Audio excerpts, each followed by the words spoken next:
This is Sneha. Welcome back to the channel. Hope you all are good. तो आज से हम लोग स्टार्ट करने वाले हैं क्लास 11th की सेकंड बुक हमारी इकोनॉमिक्स की, that is statistics. Micro economics का टर्म 1 का कोर्स हम लोग कंप्लीट कर चुके हैं, जिसकी प्लेलिस्ट का लिंक मैं डिस्क्रिप्शन बॉक्स में मेंशन कर दूंगी, तो आप वहां से पढ़ सकते हैं। तो आज हम लोग स्टार्ट करेंगे हमारी स्टैटिस्टिक्स का चैप्टर नंबर 1। चैप्टर नंबर 1 का नाम है इंट्रोडक्शन। इस चैप्टर में हम लोग देखेंगे कि इकोनॉमिक्स क्या है, इकोनॉमिक एक्टिविटीज क्या होती हैं, what are the types of economic activities. फिर हम लोग डिस्कस करेंगे स्टैटिस्टिक्स क्या है, जो ये पूरी बुक हमें पढ़नी है। क्या है statistics? Statistics as a singular noun, statistics as a plural noun, statistics के क्या फंक्शंस है, स्टैटिस्टिक्स का इकोनॉमिक्स में क्या रोल है, स्टैटिस्टिक्स का स्कोप, स्टैटिस्टिक्स की लिमिटेशंस। तो ये पूरा बेसिक पार्ट है, इंट्रोडक्टरी पार्ट है हमारा chapter number 1। So without wasting any time let's start. तो सबसे पहले हम लोग देखते हैं कि इकोनॉमिक्स क्या है। देखिए, इकोनॉमिक्स को समझने से पहले थोड़ी सी बेसिक बातों को समझते हैं। सबसे पहले देखते हैं रिसोर्सेज। रिसोर्सेज क्या है? कोई भी ऐसी चीज जो इंसान की जरूरतों को पूरा करी, हमारी वांट्स को सेटिस्फाई कर रही है, वो क्या है? रिसोर्स। फॉर एग्जांपल, आपकी पॉकेट में रखी हुई मनी, ये मनी भी क्या है? एक रिसोर्स है। तो कोई भी वो चीज जो इंसान की इच्छाओं को पूरा कर रही है, वो क्या है? रिसोर्स। अब ये जो रिसोर्सेज हैं, ये रिसोर्सेज कैसे होते हैं? लिमिटेड होते हैं। कि भाई जो हमारी पॉकेट में रखा हुआ पैसा है वो अनलिमिटेड थोड़ी ना है, वो लिमिटेड है, मतलब स्केर्स होते हैं। स्केर्स मतलब इनकी क्या होती है? कमी होती है। स्केर्स मतलब इनकी क्या होती है? कमी। बट अगर हम इंसान की इच्छाओं की बात करें, अगर हम ह्यूमन वांट्स की बात करें, तो हमारी वांट्स कैसी होती हैं? अनलिमिटेड। हमारी इच्छाएं कभी खत्म नहीं होती। अगर हमारे पास में कोई व्हीकल नहीं है तो हमें चाहिए साइकिल हो, साइकिल है तो हमें चाहिए बाइक हो, बाइक है तो हमें चाहिए गाड़ी हो, गाड़ी है तो भाई बड़ी वाली गाड़ी चाहिए, बड़ी वाली गाड़ी आ गई बंगलो चाहिए। तो इंसान की इच्छाएं कभी खत्म नहीं होती। तो resources are scarce but human wants are unlimited. ठीक है, तो भाई हमें चूज करना पड़ता है कि हम ये स्केर्स रिसोर्सेज, ये जो मनी है फॉर एग्जांपल, ये जो स्केर्स रिसोर्सेज है, इसे हमें चूज करना पड़ता है कि हम इन स्केर्स रिसोर्सेज को कहाँ स्पेंड करें, हम इन स्केर्स रिसोर्सेज को कहाँ स्पेंड करें। और इकोनॉमिक्स में स्पेंड को बोला जाता है एलोकेशन, कि इन कमी वाले रिसोर्सेज, इन ऐसे रिसोर्सेज जिनकी कमी है, इन्हें हम कहाँ खर्च करें कि इनसे हमें मैक्सिमम सेटिस्फैक्शन मिले, इन्हें खर्च करके हमें मैक्सिमम बेनिफिट मिले। फॉर एग्जाम्पल, अगर आपकी मम्मी ने आपको 500 रुपीज़ दिए हैं, अभी 500 रुपीज़ लिमिटेड हैं, बट आपकी इच्छाएं बहुत सारी हैं, तो आप सोचोगे इस 500 रुपीज़ को मैं कहाँ खर्च करूँ कि मुझे इससे मैक्सिमम बेनिफिट मिले, बहुत ज़्यादा फायदा मिले, सबसे ज़्यादा फायदा मिले, कि भाई मैं तो फ्रेंड्स के साथ में पार्टी करके आता हूँ, यहाँ पर मुझे इससे मैक्सिमम बेनिफिट मिलेगा। तो वही क्या है, इस पूरे सब्जेक्ट मैटर को, इस सब चीज़ों को जो सब्जेक्ट स्टडी करता है, वो सब्जेक्ट क्या है? इकोनॉमिक्स। तो economics is a science. Economics क्या है? एक साइंस है जो किसे स्टडी करती है? Of human behaviour. जो किसे स्टडी कर रही है? ह्यूमन बिहेवियर को। किसे? ह्यूमन बिहेवियर को। तो economics is a science of human behaviour which is concerned. Concerned मतलब किससे रिलेटेड है? Allocation of scarce resources. कि स्केर्स रिसोर्सेज को कहाँ लगाया जाए, कहाँ खर्च किया जाए। कि अगर आप एक कंज्यूमर हो, कंज्यूमर मतलब हम लोग जो मार्केट में जाके चीजें खरीदते हैं, कि अगर हम एक कंज्यूमर हैं तो हमें मैक्सिमम सेटिस्फैक्शन मिले। उन 500 रुपए को खर्च करके आपको कहाँ मैक्सिमम सेटिस्फैक्शन मिल रहा है, कहाँ सबसे ज्यादा संतुष्टि मिल रही है, तो आप एक कंज्यूमर हो। तो अगर आप एक कंज्यूमर हो तो आपको मैक्सिमम सेटिस्फैक्शन मिले। अगर आप एक प्रोड्यूसर हो, मतलब आप चीजों को बना के बेच रहे हो, तो आपको क्या हो? मैक्सिमम प्रॉफिट हो। बट अगर आप पूरी सोसाइटी की बात कर रहे हो, तो सोसाइटी का मैक्सिमम सोशल वेलफेयर हो, सबका भला हो। तो इकोनॉमिक्स क्या है? एक ऐसा सब्जेक्ट है, एक साइंस है, जो किसे स्टडी करती है? ह्यूमन बिहेवियर को। कि ह्यूमन बिहेवियर, एक ह्यूमन बीइंग कैसे बिहेव करेगा अपने स्केर्स, अपने कमी, अपने लिमिटेड रिसोर्सेज को खर्च करते टाइम, कि अगर वो एक कंज्यूमर है तो उसे मैक्सिमम सेटिस्फैक्शन मिले, अगर वो एक प्रोड्यूसर है तो उसे मैक्सिमम प्रॉफिट मिले, और अगर पूरी सोसाइटी है तो सोसाइटी का क्या हो? मैक्सिमम सोशल वेलफेयर, सबका भला हो। यही पूरा सब्जेक्ट मैटर क्या है? इकोनॉमिक्स है। अब आगे बढ़ते हैं, थोड़ा सा देखते हैं इकोनॉमिक एक्टिविटीज क्या होती हैं। देखिए, दो तरह की एक्टिविटीज होती है। एक एक्टिविटी होती है इकोनॉमिक एक्टिविटी। कौन सी एक्टिविटी? Economic activity. और दूसरी एक्टिविटी होती है non economic activity. Non economic activity.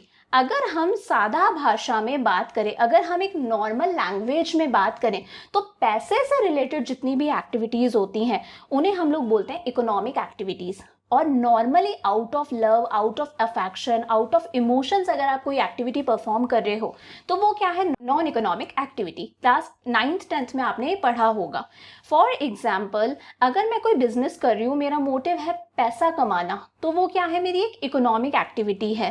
But अगर मैं रोड पे कोई पर्सन जा रहा है, कोई एजेड पर्सन है, मैंने उसे रोड क्रॉस करा दी, तो I am not doing this to earn money, I am doing this out of humanity. मैं इंसानियत के तौर पे ऐसा कर रही हूँ। तो ये क्या है, एक नॉन इकोनॉमिक एक्टिविटी है। मम्मी घर में खाना बना रही है, लंच बना रही है, पापा लंच बना रहे हैं, ये क्या है, एक नॉन इकोनॉमिक एक्टिविटी है, because they are doing that out of love, affection. तो पैसे से रिलेटेड सारी एक्टिविटीज इकोनॉमिक एक्टिविटीज हैं। पैसे को कमाने से रिलेटेड जो एक्टिविटीज नहीं है वो एक्टिविटीज नॉन इकोनॉमिक एक्टिविटीज हैं। तो इकोनॉमिक एक्टिविटीज की एक डेफिनेशन हो गई, activities which are related to scarce resources. ऐसी एक्टिविटी जो किससे रिलेटेड है, स्केर्स रिसोर्सेज से रिलेटेड है। स्केर्स मतलब उन रिसोर्सेज से रिलेटेड है जिन रिसोर्सेज की क्या है, कमी है। फॉर एग्जाम्पल मनी, मनी की भी तो कमी है, इसीलिए तो हमने बोला पैसे से रिलेटेड सारी एक्टिविटीज इकोनॉमिक एक्टिविटीज हैं। तो वो एक्टिविटीज जो स्केर्स रिसोर्सेज से रिलेटेड है, उन एक्टिविटीज को बोला जाता है इकोनॉमिक एक्टिविटीज। तो अब हम लोग देखते हैं बेसिक इकोनॉमिक एक्टिविटीज कौन कौन सी होती है। तो फर्स्ट इकोनॉमिक एक्टिविटी है हमारी कंजम्पशन। देखिए कंजम्पशन क्या होता है, हम लोग क्या है, कंज्यूमर हैं। हम लोग मार्केट में जाते हैं, चीज़ें खरीदते हैं। क्यों खरीदते हैं, क्योंकि उन चीज़ों को यूज़ करके हमें एक सेटिस्फैक्शन मिल रहा है, एक अच्छी सी फीलिंग आती है। आप ब्रेड खरीदते हो, ब्रेड को खाते हो क्योंकि आपका पेट भर रहा है, आपको एक सेटिस्फैक्शन मिल रहा है। हम लोग ड्रेसेस खरीदते हैं, पहनते हैं क्योंकि उनसे हमें एक सेटिस्फैक्शन मिलता है, एक खुशी मिलती है। तो कंज्यूमर कंजम्पशन क्या है, using goods and services for satisfaction of wants. चीज़ों को यूज़ में लेना, सर्विसेज को यूज़ में लेना ताकि हमारी इच्छाएं पूरी हो सके, उसे हम लोग क्या कहते हैं, कंजम्पशन। एक ऐसी एक्टिविटी जिसमें हम गुड्स और सर्विसेज को यूज़ में ले रहे हैं ताकि हमें सेटिस्फैक्शन मिल सके, उस एक्टिविटी को क्या कहते हैं, कंजम्पशन। अब कंजम्पशन कौन करता है, कंज्यूमर। हम लोग क्या है, कंज्यूमर। कंजम्पशन कौन करता है, कंज्यूमर।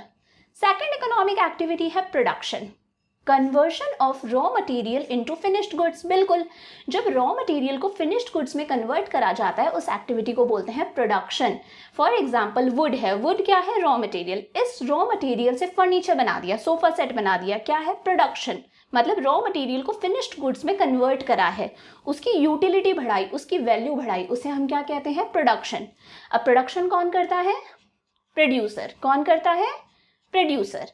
लास्ट इकोनॉमिक एक्टिविटी है हमारी main, distribution. Distribution of income among factors of production. देखिए क्या होता है, जो प्रोड्यूसर है वो 4 फैक्टर्स ऑफ प्रोडक्शन यूज करता है। मतलब प्रोड्यूसर 4 चीजें यूज करता है। कौन कौन सी चीजें हो गई, land, labour, capital and last is entrepreneur, खुद। देखिए लैंड को वो क्या देता है, रेंट। क्या देता है, रेंट।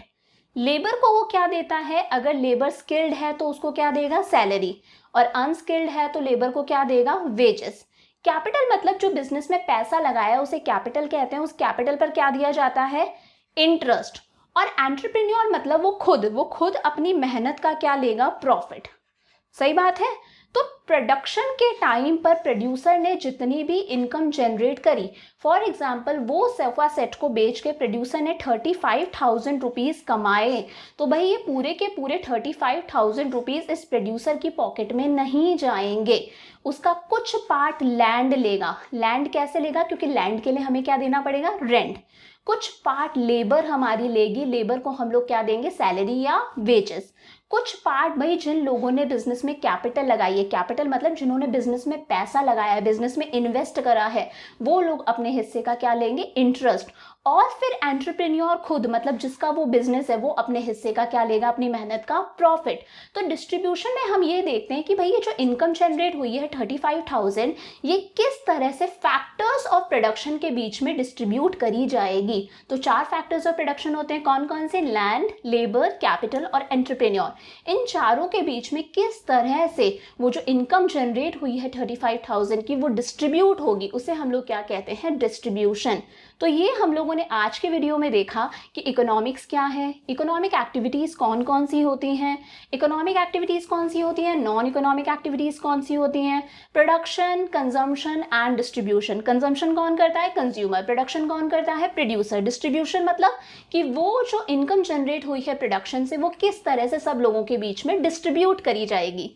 तो नेक्स्ट वीडियो के अंदर हम लोग डिस्कस करेंगे कि स्टैटिस्टिक्स क्या है, statistics as a plural noun, statistics as a singular noun. उसके बाद में हम लोग डिस्कस करेंगे स्कोप ऑफ स्टैटिस्टिक्स, स्टैटिस्टिक्स के क्या फंक्शंस हैं, स्टैटिस्टिक्स की क्या लिमिटेशंस हैं। सो आई होप आपको वीडियो अच्छा लगा होगा, आपका कॉन्सेप्ट क्लियर हुआ होगा। तो अगर आप अभी तक वीडियो को देख रहे हो तो प्लीज़ वीडियो को लाइक करो, चैनल को सब्सक्राइब करो, बेल आइकन को प्रेस करो ताकि आपको इमीडिएटली नोटिफिकेशंस मिलते रहे। एंड सबसे इंपॉर्टेंट, अपने दोस्तों के साथ में ज़रूर शेयर करो। So see you in the next video, bye for now.